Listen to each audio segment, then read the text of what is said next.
আপনি দেখেন শেখ হাসিনার আমলে, আওয়ামী লীগ সরকার আমলে, আওয়ামী লীগের মহাজোট সরকারের আমলে তারা বেশি দামে ইলিশ মাছ বিক্রি করলে বলতো মাগনা দিয়ে দিছে, আর এখন মাগনা দিলেও আর কথা বলে না, এখন তারা মাগনা পাঠিয়ে দেয়। আপনারা জানেন একদিকে তারা ভারত বয়কট করবে, ইন্ডিয়া বয়কট করবে, আরেকদিকে তারা বলবে ভারত আমাদের ভিসা দেয় না। একদিকে বলবে ভারত ভেঙে ফেলবে, সেভেন সিস্টার খেয়ে ফেলবে, দিল্লি দখল করবে, আবার এই জুলাই সন্ত্রাসীরা দৌড়ে সেখানে গিয়ে ভিসা নিতে যায়, সেই ভারতে আগে যায়, একজনকে তো ঘেটি ধরে বের করে দিয়েছে, আমরা দেখলাম।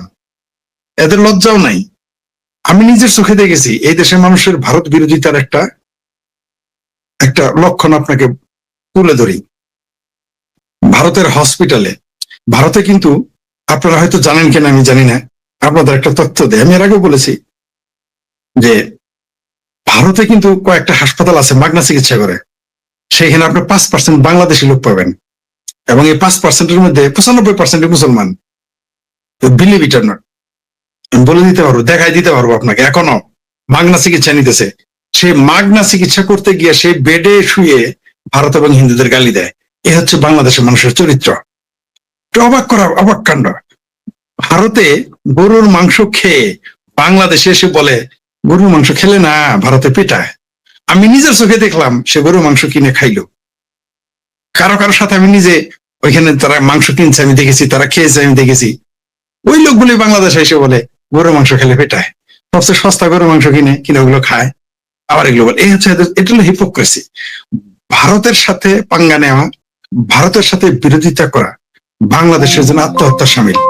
ছোট্ট একটা মনে করেন বরিশালের স্টিমার যেগুলা ওই পার থেকে এই পার আসে, বরিশাল থেকে যেগুলো ঢাকায় আসে, বা কুমিল্লা থেকে চাঁদপুর থেকে যেগুলো ঢাকায় আসে, এগুলো যদি বড় বড় জাহাজের, সমুদ্রগামী জাহাজের সাথে ধাক্কা দেয় তাহলে কি পরিণতি হবে?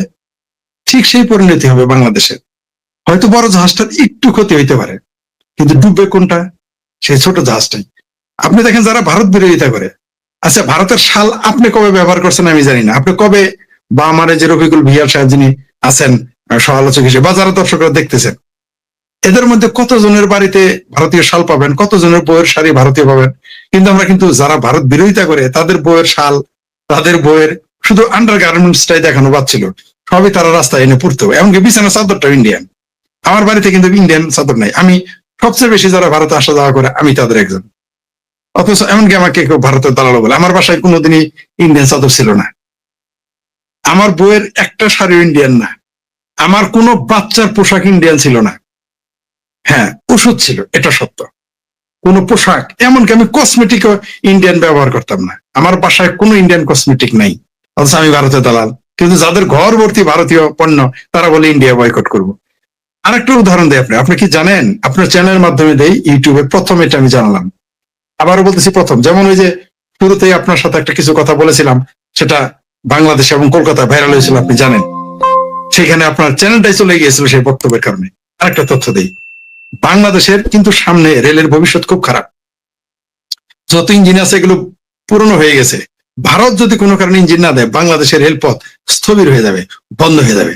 কারণ এই বাংলাদেশের ভারত বয়কটিরা জানে না যে ভারতের রেলের ইঞ্জিন ছাড়া বাংলাদেশের রেল চলবে না, এটা তারা জানেই না। এরা জানেই না প্রতি বছর 1 লক্ষ কোটি টাকা খরচ করে বাংলাদেশের মানুষ ভারতে চিকিৎসা করতে যায়, এগুলো টাকা দিয়ে করতে যায়, মাগনার হিসাব আলাদা। আমি নিজেই শত শত মানুষকে ভারতে মাগনা চিকিৎসা করিয়ে আনিয়েছি, আমি শেখ ফরিদ আনিয়ে দিয়েছি। অদ্ভুত ব্যাপার, এই লোকগুলোর একজন জীবনও কোনোদিন ভারতের পক্ষে বিবৃতি দেয় নাই, কিন্তু বাংলাদেশে তার আত্মীয়ের কাছে 5,000 টাকা তারা চিকিৎসার কথা বলে হাওলাত নিতে পারে নাই, দেয় নাই তাদের। আমি তাদের বাংলাদেশ থেকে নিয়ে ভারতে মাগনা চিকিৎসা করে আনছি, তারপর আমি ভারতের দালাল, আর তারা হইল ভারত বিরোধী, জীবনে কোনোদিন একটা ভারতের পক্ষে কথা বলে নাই। এটা কেন করেন আমি বুঝি না। তারা কি হিন্দু হওয়ার জন্য, অথবা তারা আমাদের মুক্তিযুদ্ধের পক্ষে থাকার কারণে? অনেকেই তাই মনে করে। যাই হোক, সেটা অন্য প্রসঙ্গ। ভারত বিরোধিতা করে আমাদের বাংলাদেশ একেবারে আত্মহত্যার মুখোমুখি হয়ে যাবে, মানে একেবারে আত্মঘাতী একটা সিদ্ধান্ত। বাংলাদেশের যত কাঁচামাল, শিল্পের কাঁচামাল বলেন, গার্মেন্টস, সবগুলো ভারত নির্ভর। আপনি এগুলো কোথায় পাবেন? অনেকেই বলে শেখ হাসিনা বাংলাদেশকে ভারত নির্ভর বানিয়ে ফেলে। আরে ভাই, ন্যাচারালি আমরা ভারত নির্ভর হইবে, শেখ হাসিনা করতে হবে না। তোমরা যদি পারো বন্ধ করো। শেখ হাসিনার আমলের সাথে, যে আপনি বললেন শুরুতেই যে শেখ হাসিনার আমলের সাথে বাণিজ্য আরো বৃদ্ধি পেয়েছে, বাণিজ্যের ব্যাপারে সচেতন থাকা উচিত। ভারত এবং চায়না এত বিরোধ, কিন্তু তাদের 55 থেকে 60 বিলিয়ন ডলার নাকি 70 বিলিয়ন ডলারের বাণিজ্য হয় প্রতি বছর। এটা বাংলাদেশের মানুষ জানে? নিজের স্বার্থটাও আমরা বুঝি না। বাংলাদেশের সাথে যদি ভারতের সুসম্পর্ক থাকতো, আপনি বিশ্বাস করেন কমসে কম এই দেশটা থাইল্যান্ডের সময় পর্যায়ে অর্থনীতি চলে যেত। এমনকি সিঙ্গাপুর ভারতের সাথে বন্ধুত্ব করে, আমি মনে করি বাংলাদেশের সাথে ভারতের সুসম্পর্ক থাকবে, এই বাংলাদেশ 10 বছরে সিঙ্গাপুর হয়ে যাবে। 10 বছরে সর্বোচ্চ, সর্বোচ্চ আমি বললাম তো, আগে হয়ে যেতে পারে, কিন্তু এই দেশের মানুষ এটা বোঝে না। এরা অন্ধভাবে ভারত বিরোধিতা করে। আপনি দেখেন, ভারতকে আমাদের প্রয়োজন নাই, মানে আমার বাংলাদেশকে প্রয়োজন নাই ভারতের।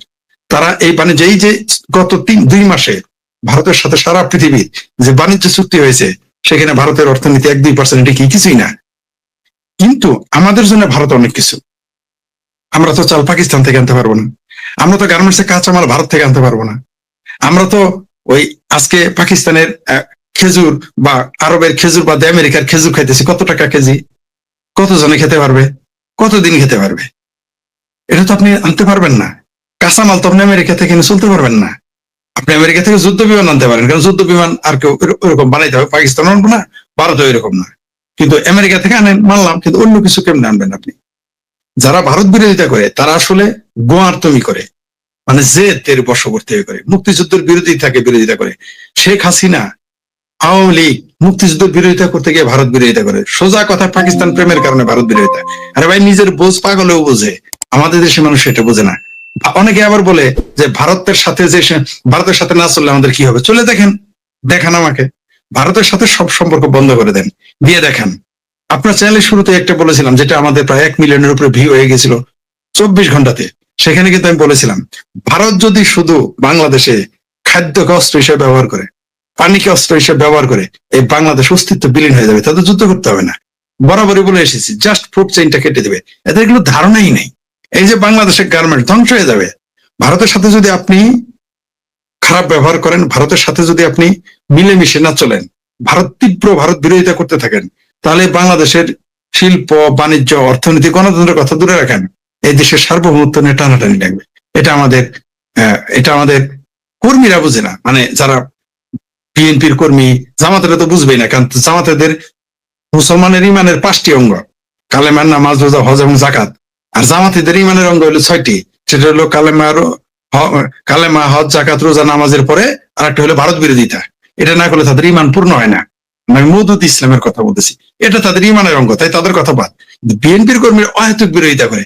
আওয়ামী লীগের কোন লোকটা বাড়িতে চাদর এনে পড়ছে, কোন বাড়িতে চাদর আছে, কিন্তু আমরা মিস্টার, আরে কি ভুলে গেলাম নাম এখন, রিজভী সাহেবের বাড়িতে আমরা ভারতের বিছানার চাদর পাই, আওয়ামী লীগের বাড়িতে কিন্তু পাইনি।